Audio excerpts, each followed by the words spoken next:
ಅಂಗವಿಕಲರಿಗೋಸ್ಕರ ಕೆಲಸ ಮಾಡ್ತಾ ಇದ್ದೀವಿ. ಈಗ ನಾನು ರೀಸೆಂಟಾಗಿ ಈ ಗ್ರಾಮ ಪಂಚಾಯತಿಯಲ್ಲಿ VRW ಅಂತಂದೇಳಿ ಕೆಲಸ ಮಾಡ್ತಾ ಇದ್ದೀನಿ. ಈಗ ನಿಮ್ಮಲ್ಲಿ ಸಣ್ಣಪ್ಪ ಹೆಂಗೆ ಅಂಗವಿಕಲರಿಗೋಸ್ಕರ VRW ಕೆಲಸ ಮಾಡ್ತೀನಿ ಆ ರೀತಿ ನಾನು ಕೆಲಸ ಮಾಡ್ತೀನಿ. ಈಗ ಒಂದು ಪಂಚಾಯತಿಯೊಳಗೆ ಸುಮಾರು ಕಡಿಮೆ ಅಂದರೆ 100ರಿಂದ 150 ಮಿನಿಮಮ್ ಅಂಗವಿಕಲರು ಇದೆ.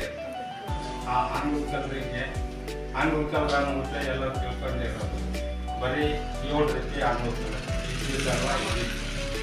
ಎಲ್ಲರಿಗೆ ದೈಹಿಕ ಅಂಗವಿಕಲರು, ಮಾನಸಿಕ, ಕಣ್ಣಿನ ತೊಂದರೆ, ಆಮೇಲೆ ಕಿವಿ ಮತ್ತು ಮಾತಿನ ತೊಂದರೆ ಇವು ಅಷ್ಟೇ.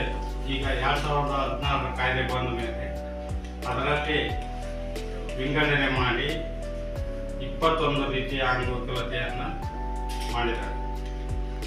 ಆ 21 ರೀತಿಯ ಅಂಗವಿಕಲತೆಯನ್ನು ಅದರಲ್ಲಿ ಒಂದೊಂದರಲ್ಲಿ 2 ಇದು ಮಾಡಿದ್ದಾರೆ. ಚಲನವಲನ ದೋಷ ಇದ್ದವರು ಅಂತಂದೇಳಿ ಒಂದು, ಕುಷ್ಠರೋಗದಿಂದ ನಿವಾರಿತರಾದವರು 2ನೇದು, 3ನೇದು ಸೆರೆಬ್ರಲ್ ಪಾಲ್ಸಿ ಅಂತಂದೇಳಿ, 4ನೇದು ಕುಬ್ಜತೆ.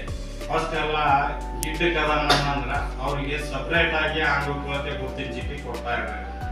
ಈಗ ಅದನ್ನು ಅಂಗವಿಕಲತೆ ಯಾವಾಗ ಬರುತ್ತೆ ಅಂತಂದೇಳಿ ಅದು ಒಂದು ಸೇರಿಸಿದ್ದಾರೆ.